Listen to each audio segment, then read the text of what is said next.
কার্তিক ফেলার পর আমরা তো একেবারে নাচানাচি শুরু করে দিয়েছি। হাসাহাসি, বাজনা, নাচ সব মিলিয়ে মুহূর্তটা ছিল একদম অন্যরকম।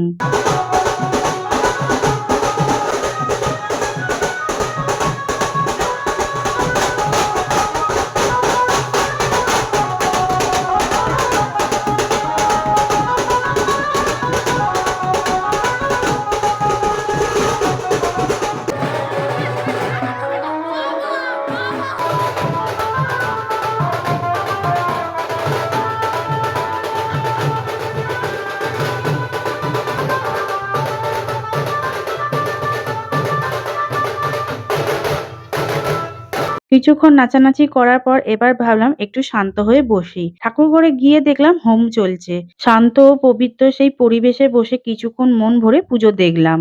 উৎসবে আনন্দ ও ভক্তির ছোঁয়া দুটোই যেন একসাথে মিশে গেছে আজ।